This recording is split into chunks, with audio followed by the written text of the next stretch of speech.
Mga kwento ni Thelmo.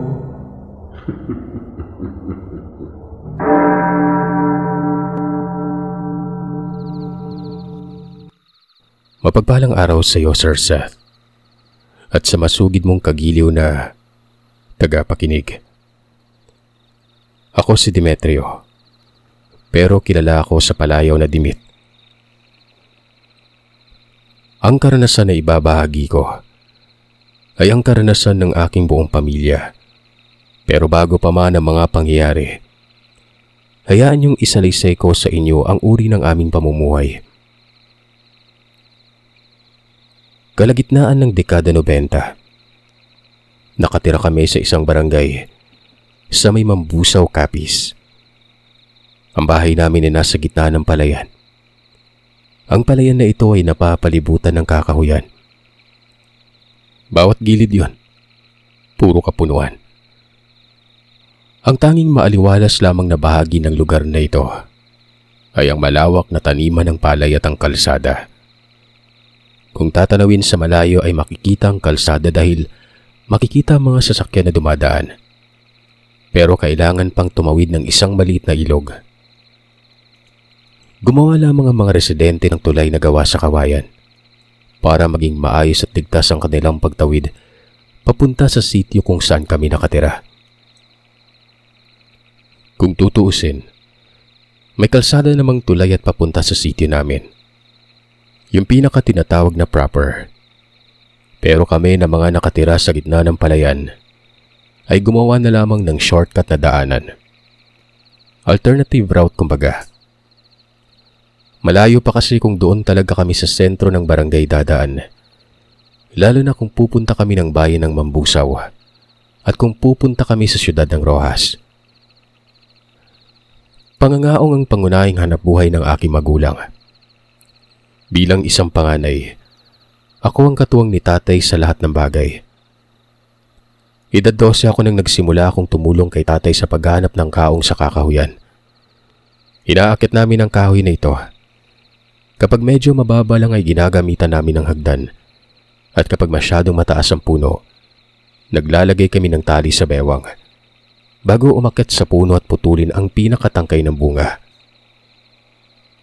Pagkatapos naming putulin ng tangkay, saka namin hahakutin ang mga kaong sa bahay. Pagkatapos ay ilalaga at hinahati sa gitna bago sungkitin ang mga butil ng kaong na yon. Iniipon namin ito at tinadala nila nanay at tatay sa bayan para ibenta. Ang mga balat naman ng kaong ay iniipon namin sa isang lugar para patubuan ng mga kabute. Magaganda ang klase ng kabute na tumutubo sa balat nito. Masarap din ang lasa ng kabuti nito. Malalaki at kakaiba kaysa kabuting saging at mga kahoy. Di kalidad kumbaga na siyang dinadayo ng mga mamimili sa bahay namin. Sa paghahanap namin ng kaong, marami kaming naiengkwentrong hindi kanais-nais. Mula sa mga hayop hanggang sa mga nilalang na hindi kayang ipaliwanag ng sensya. Isang araw, habang naghahanap kami ni tatay ng puno ng kaong sa may kakahuyan, may nakita akong puno ng mangga na hitik sa bunga. Gawa ng walang nagmamay-ari, at dahil sa dami ng bunga, inakyat ko ang puno ng mangga. May dala pa akong sako. Masukal ang parte na yun ng gubat kaya hindi pwedeng ihulog ko ang bunga. Baka may ahas sa may damuhan at makagat pa si tatay nun. Nang maakit ko na ang puno at nakakuha na ng bunga, muntik na akong mahulog ng pagtingin ko sa isang sanga. Merong malaking ahas. Hindi ko malaman kung ano ang uri ng ahas na ito. Hindi ko masasabing isa ang uri ng sawa yun, at hindi ko rin masasabi na ito ay ahas na bitin.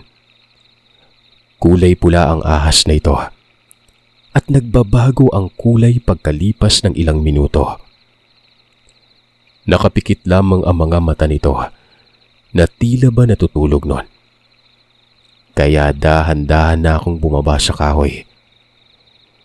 Nang malapit na ako sa baba ay sinubukan kong tumingala sa sanga kung nasaan ang ahas. At laking gulat ko na lamang nang makita ko ang ahas na nakamulat na ang mata at nakatingin sa akin. Iniangat nito ang kanyang ulo.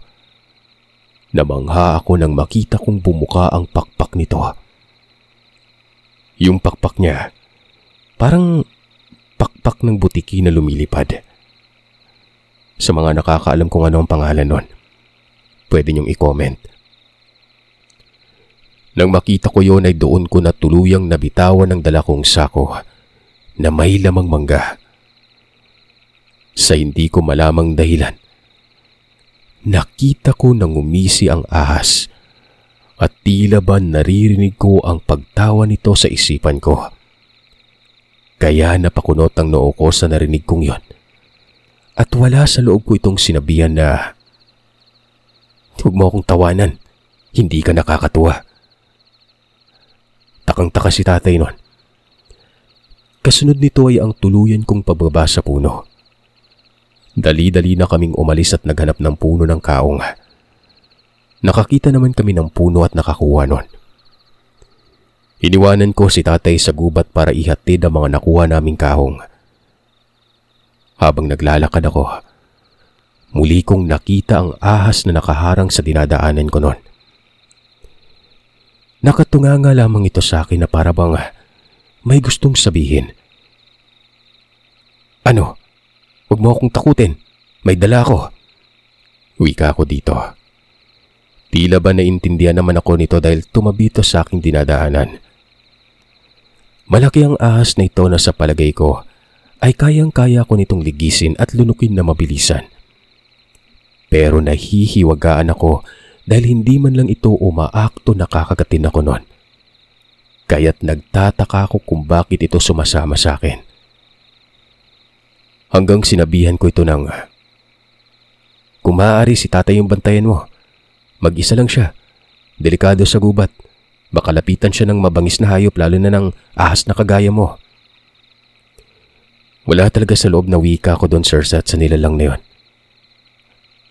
Alam niyo, para itong may isip na bigla nang lumiko. Umikot pabalik sa direksyon kung saan ako nanggaling. Napangiti ako nun.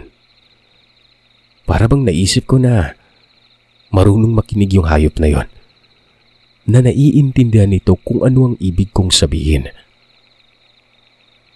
Nasasabik ako sa isipin na maaari ko itong dalhin sa bahay para gawing bantay tuwing gabi.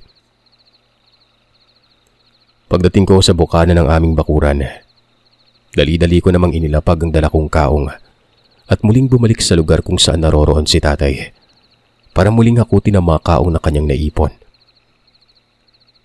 Pagbalik ko sa lugar, nakita ko ang ahas na nakalingkis lamang sa puno ng kahoy habang pinapanood si tatay sa kanyang ginagawa.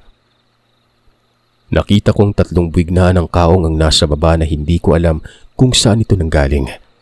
Ganung 2 buwig lamang ang nakuha ko kanina. Saan nanggaling yung 2 buwig, tay? Hindi ko alam eh. Nahulog lamang yan. Akala ko nga sira eh. Nang tingnan ko, hindi naman. Basta nahulog. Malaking tulong yan sa atin. Hindi ka na mahihirapang umakyat. Wika ni tatay. Napangiti ako at binalingan ko ng tingin kung nasaan ang ahas. Ewan ko ba, pero naisip ko na baka ito'y may kagagawan sa pagkahulog ng kaong. Parang may kakaiba talaga sa kanya. Parang hindi ordinaryong ahas yon. Hindi ko na nakita yung ahas. Hinanap ko pa ito sa paligid pero wala na. Dahil doon ay tinulungan ko na lamang si tatay na ipasok na lahat ng kaong sa sako. At dahil sa hindi ko naman kayang buhatin lahat ng yon kaya 2 na kami ni tatay ang nagbuhat. Ganun pa man ay may naiwan pa rin kaya sinabihan ko na si tatay na ako na lamang ang babalik at kukuha ng naiwan naming kaong na siya namang pinayagan niya. Hapon na nang muli akong bumalik sa lugar para kunin ang huling sako ng kaong na inipon ni tatay. Binuhat ko na ang sako ng kaong at kaagad nang umalis nun. Walang ano-ano. naramdaman ko na para bang may sumusunod sa akin. At nang lingunin ko kung ano yon, nakita ko na naman ang ahas na yon. Sa hindi malamang dahilan ay kinausap ko ulit ito, Sir Seth. Tinanong ko ito kung saan ito nanggaling at bakit wala siya kanina. Gumalaw ito nang hindi ko naiintindihan. Nagtataka ako kung bakit lumalapit sa akin ang nilalang na yon. Dahil ngayon ko lamang ito nakita. Patuloy pa rin itong sumusunod sa akin hanggang sa bukana ng gubat. Pero nang makalabas na ako sa entrada ng kakahuyan, sumilip na lamang ito. Medyo nalungkot ako. Ganun pa man ay nagpatuloy na ako sa paglalakad dahil unti-unti nang dumidilim ang paligid nun. Sakto lang na nakarating ako sa bahay at siya namang tuluyang dumilim ang paligid. Kasalukuyan na rin nagsisiga si tatay para ilaga na ang aming mga kaong sa mga lata ng biskwit. Nang may ayos ko na mga sako ng kaong, kaagad na akong naglinis ng katawan dahil makati sa balat ang dagda nito kapag hindi nakapaglinis na maayos. Habang naghihintay na maluto ang mga kaong ay kumain na muna kami ng hapunan. At dahil maraming siga sa labas kaya napagkasunduan namin na sa labas ng bahay muna kami kakain ng hapunan. Sakto lamang na nakatapos kami maghapunan ng maluto ng 2 lata ng kaong. Mabilis na lumipas sa mga oras. Bago sumapit ang hating gabi, papasok na sana kami sa bahay nang meron akong nakitang anino sa may bandang bubungan. Nang tingalain ko sa bubong, ganun na lamang ang pagkagulat ko nang makita yung malaking ahas na nakasama ko kanina sa gubat. Nakatingin sa amin yon. Sumunod naman at tumingala ang kapatid ko na si Onyot. Pero wala itong nakita. Natawag pa ako nitong nasisiraan ng bait kakatingala sa langit na wala namang tinatanaw. Hindi ko na lamang ito pinatulan pa. Mabuti na nga rin at wala siyang nakita. Baka ano pang mangyari kapag nakita nilang nilalang sa bubong na yon. Kinabukasan, araw ng linggo, pumunta si tatay at nanay sa bayan para magbenta ng mga kaong na naipon namin sa loob ng 1 linggo. Habang kami naman ni Onyot ay gumala sa may kakahuyan para maghanap na naman ng kaong na maaari na naman naming maani. Habang naglalakad at naghahanap ng kaong nun, marami kaming nakikitang kabuting gubat. Siyempre masaya kami. Hanggang sa nakakita na kami ng puno ng kaong. Nang sinubukan ko na itong akyatin, naroroon na naman ang ahas sa may bandang itaas. Hindi ko alam kung paano niya ginagawa ang pagputol o pagtanggal sa bunga ng kaong. Kuya, hindi ka pa aakyat? Tanong sa akin ni Onyot nun. Hintay ka lang. Mahuhulog na yan maya-maya lang. Sagot ko naman dito. Nagtaka naman si Onyot kung bakit ko sinabi yon. Ilang sandali pa ay sinabihan ko siyang umilag na. At nang makailag na ito ay siya namang pagkahulog ng bunga ng kaong na yon. Kaya't ganun na lamang ang pagtataka ni Onyot na siya namang napasigaw ako sa tuwa. Maya-maya ay may nahulog na naman na isa pang buwig ng kaong. Nagwika ako ng pasasalamat habang pinapasok ang kaong sa sako. Muli kong nakita yung ahas na gumapang papunta sa kabilang puno ng kaong na yon. Hindi ko nasabi sa simula na hibyok pala yung tawag namin sa puno at kaong naman ang tawag sa bunga. Narinig pa ni Onyot ang mga kaluskos ng dahon at pagputol ng maliliit na sanga. Kaya tumingin ito sa akin habang nagtatanong ng, Kuya, ano yon? Sinabihan ko naman ito na wag na matakot. Kung anong nilalang man ang naroroon sa paligid namin, siguradong kaibigan namin yon. Tiningnan lamang ako ng kapatid ko na para bang nahihiwagaan ito. Kaya nilingon ko na lamang siya at nginitian. Niyaya ko na lamang ito na bilisan na naming ayusin ang mga kaong at ipasok na sa sako dahil may parating na namang iba pang kaong. Sinunod naman ako ni Onyot pero nakakunot pa rin ang noo nito habang hinahawakan ang sako. Ako naman ang tagalagay ng kaong sa loob nun. Ilang sandali pa ay narinig namin ang pagkahulog na muli ng buwig ng kaong. Kaya nasabi ko sa kapatid ko na, "Di ba? Sabi sa'yo may kaong pang darating." Habang nakangiti si Onyot, sinabihan ako nitong baka may kaibigan akong maligno kaya sumagot ako ng, "Hindi maligno. Engkanto pwede pa." Napatanong naman yung kapatid ko na ito kung anong uri ng engkanto yung kaibigan ko. Siyempre hindi ko alam. Pagkatapos ay sinabihan ko siyang magmadali na para mabilis na kaming makauwi. Nagugutom na ako at wala pa kaming almusal. 5 buwig na kaong muli ang aming naipon ng araw na yon, nang walang kahirap-hirap. Sa unang pangkat ng kaong na aming nadala sa bahay, sakto naman na naroroon na sina nanay at tatay kaya kumain na muna kami bago bumalik sa pagkuha ng pangalawang pangkat ng aming naipong kaong. Dahil 3 sako na yon, kaya sumama na rin sa amin si tatay. Kinuwento ni Onyot kay tatay ang nangyari sa amin sa kakahuyan. Pero pinaliwala na ito ni tatay. Sa halip ay sinabihan niya si Onyot na magpasalamat na lamang at may tumutulong sa amin sa aming kabuhayan. Gumaan ang paghahanap buhay namin sa tulong ng pulang ahas. Nagpatuloy po yun sa loob ng 2 linggo. Sumapit ang kabilugan ng buwan. Mahimbing akong natutulog nang may narinig akong tawag. Napakalumanay ng pagtawag ng boses na yon. "Demetrio! Demetrio! Halika! Sundan mo ang boses ko."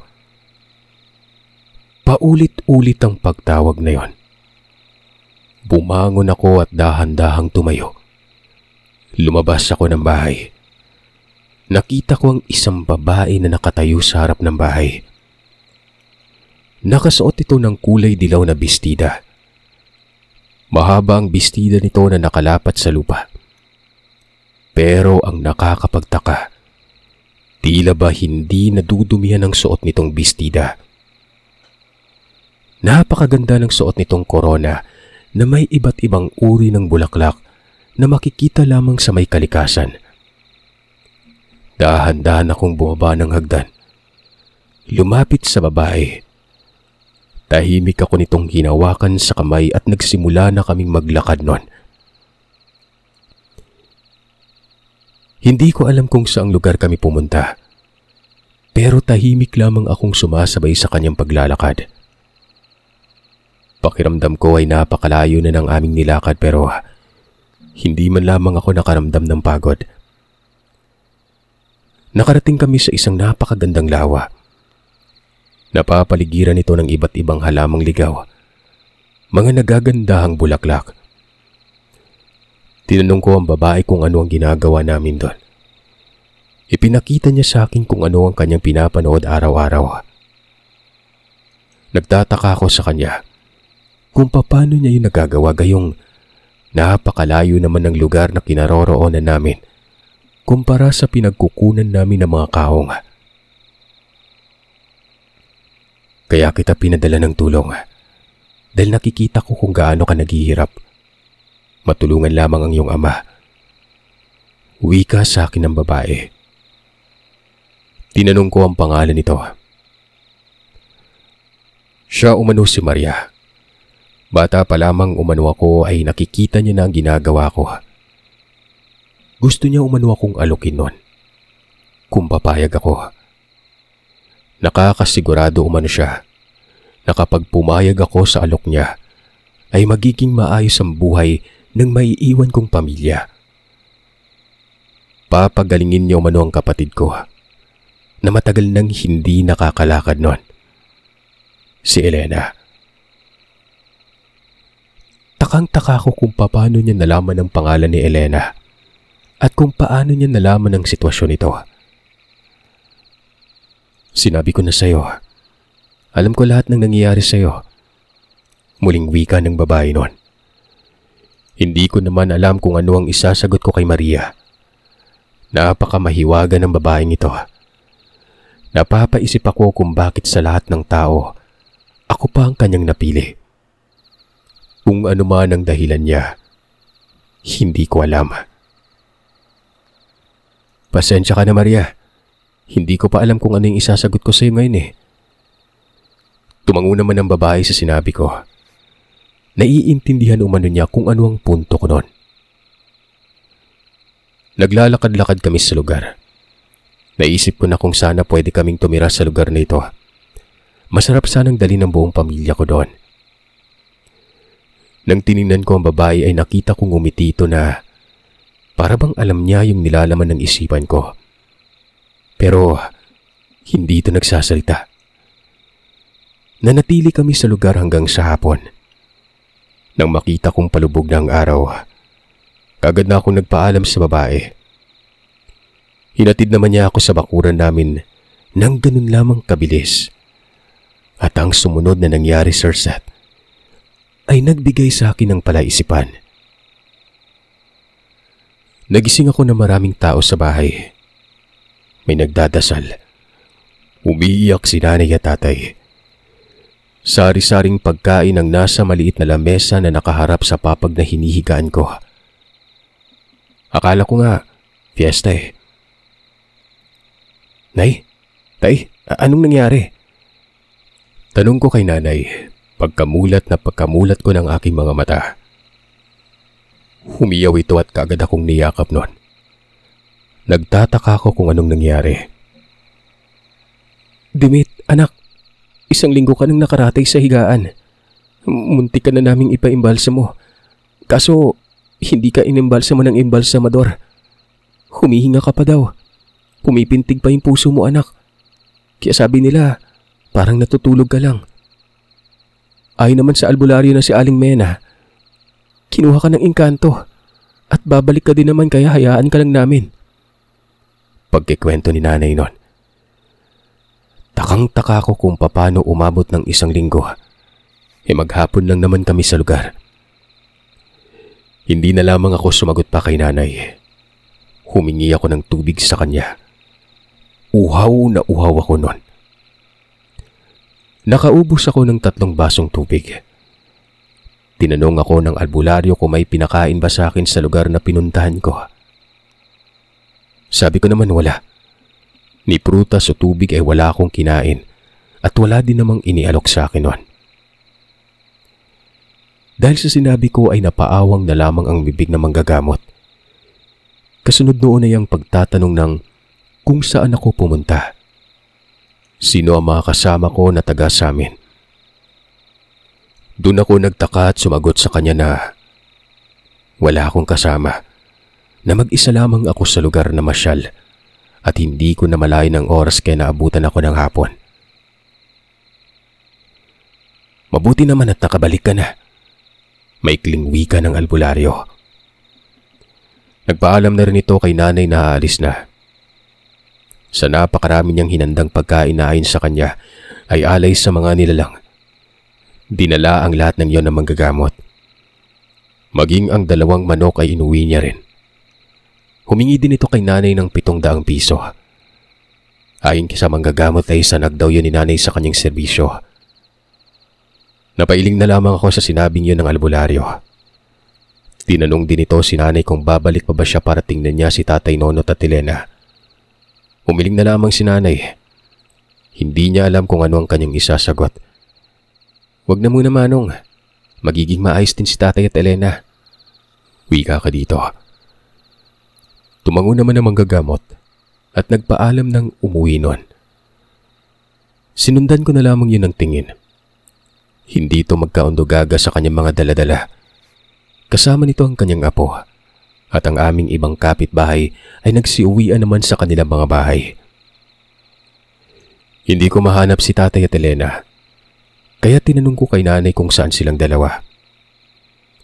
Ay naman dito, Nasa kabilang silid at nagpapahinga. Pumunta ako sa kabilang silid kung saan naroroon si Tatay at Elena noon. Doon nakita ko si Onyot na nakasubsob ang ulo sa mga tuhod nito. Tinawag ko ito.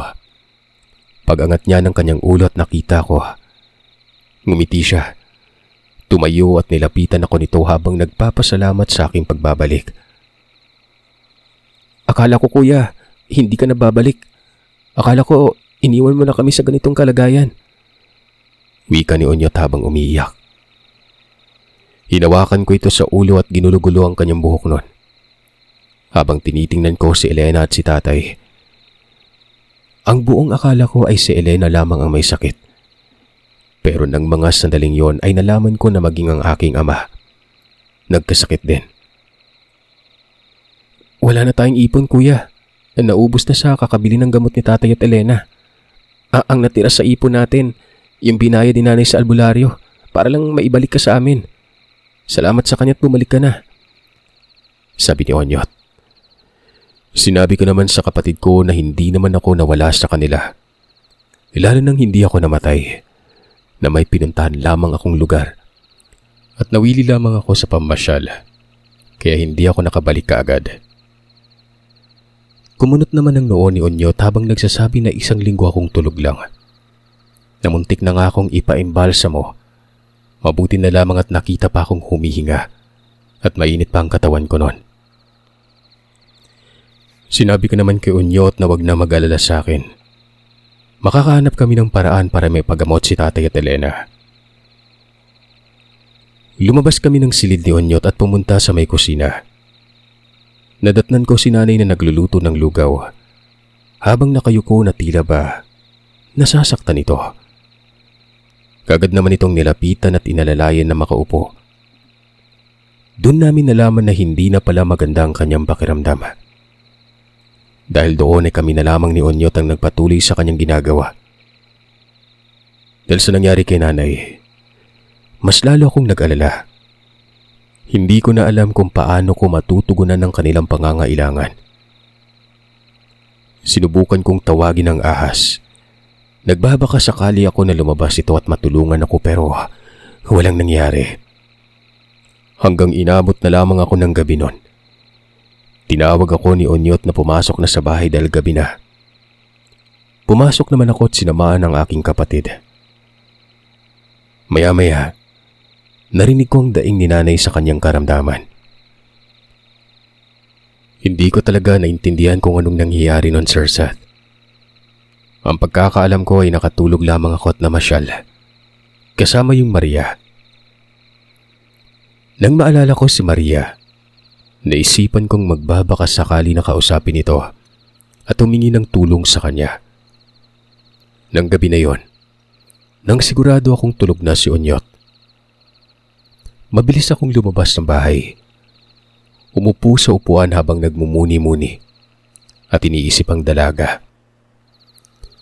Ilang sandali lamang ang makalipas ay nagpakita na ito sa akin habang nakangiti. Narinig ko ang pagtawag mo at ang malungkot mong boses, Demetrio. May kailangan ka ba? Tanong sa akin ng magandang dilag. Sinabi ko naman dito kung ano ang aking problema at kailangan ko ng tulong niya. Ngumiti naman ito at nagsabi na kayang-kaya niyang ibigay ang kahit na anumang aking kahilingan.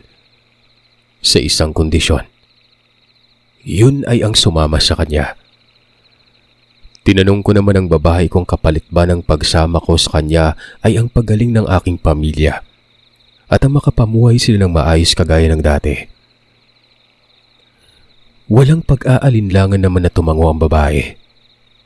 Kaya napilitan na lamang akong pumayag sa kanyang kagustuhan nun. Nakita ko ang pagliwanag ng mata ng babae. Walang ano-ano. May kinuha itong maliit na bote at binigay sa akin nun. Ayon sa kanya, patakan ko umano ng maliit na patak lamang ang kanilang inumin. Makikita ko umano ang paggaling nila. Pero Demetrio, ang ating usapan ay usapan. Tutulungan kita. Sasamahan mo ako. Muling paalala ng babae sa aming usapan. Tumango ako sa kanyang sinabi. Alang-alang sa aking magulang at kapatid. Sinabi ng babae sa akin na unti-unting gagaling ang aking magulang. Unti-unti ring lalapit ang swerte sa aking pamilya. Pero kasabay ng pagbabago sa buhay nila, muli umano ako makatulog para bumalik sa lugar kung saan kami namasyal. Bibigyan umano ako ng pagkakataon na makabalik para makapagpaalam ng maayos sa pamilya ko. At doon ko na umano malalaman ang mga susunod na pangyayari. Tumango na lamang ako nang sinabi niya sa akin ang bagay na yon. Alam kong hindi madali pero wala akong magagawa. Buhay na ng pamilya ko ang nakasalalay sa pagkakataong ito. Pagkatapos niyang maibigay sa akin ng gamot, kaagad na rin itong umalis. At ganoon na lamang ang pagkamangha ko nang bigla na lamang nawala si Maria. Sa lugar kung saan ito nawala, ay siyang paglitaw ng pulang ahas na tumutulong sa akin sa pagkuha ng kaong. Kinabukasan, maaga pa lamang ay kaagad ko nang pinainom ng tig-iisang baso ng tubig sina nanay at tatay at Elena. Kagaya ng sinabi ni Maria, pinatakan ko ng animoy katas ng halaman ng tubig bago pinainom sa kanila. Kung titingnan ko sila sa unang pag-inom, medyo nabawasan ang pananakit ng kanilang kalamnan.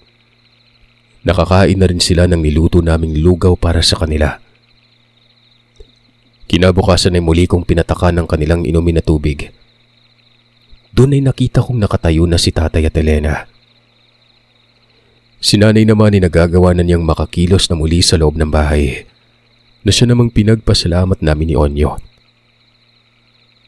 Hanggang sa tuluyan na kaming nakabalik sa paghahanap buhay. Pero ng mga panahong yon ay hindi na paghanap ng kaong ang aming hanap buhay, kundi ang pag-aani na ng palay. Isang hapon, kakatapos lamang naming mag-ani ng palay. Kakauwi ko lamang ng bahay nang nakaramdam ako ng antok. Humiga ako sa upuan na gawa sa kawain sa sala at nakatulog noon. Pero nang magising ako muli, nasa lugar na ako kung saan ako dinala ni Maria.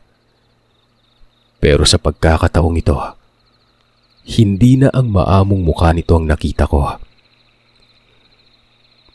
Nagpapalit-palit na ang mukha niya bilang isang magandang binibini at ang mukha niya bilang isang ahas. Kinakausap niya ako at inuutusan na lumapit sa kanya. Sinusubukan ko namang gawin yon. Pero sa hindi ko malamang dahilan, tumatalsik ako palayo sa nilalang na noon ay hindi na ang maamong dalaga. Napakalaking nakakatakot na ahas na ito na may pakpak na kagaya ng sa butiking lumilipad. Panay ang pagkukumahog nito makalapit sa akin pero tila ba may enerhiyang humuhugot sa kanya palayo. At bago pa man ako nahigop ng tila ba isang ipo-ipo, ay naabot pa ang mga binti ko ng laway sa pagdura ng nilalang na yon. Ramdam na ramdam ko ang pagkalapnos ng balat ko.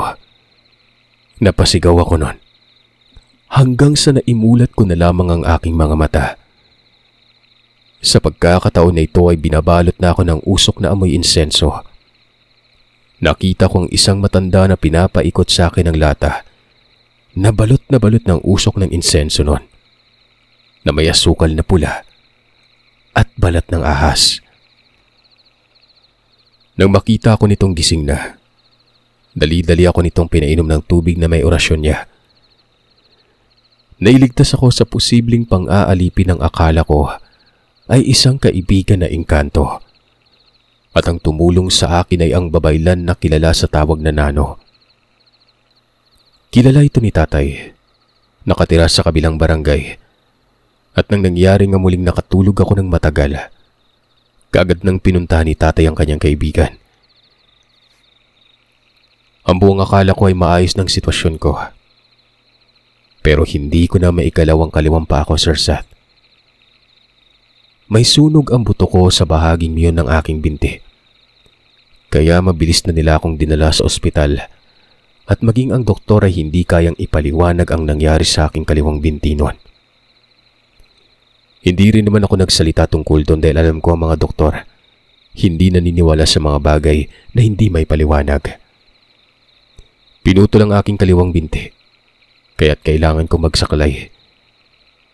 Ganun pa man, nagpasalamat pa rin ako.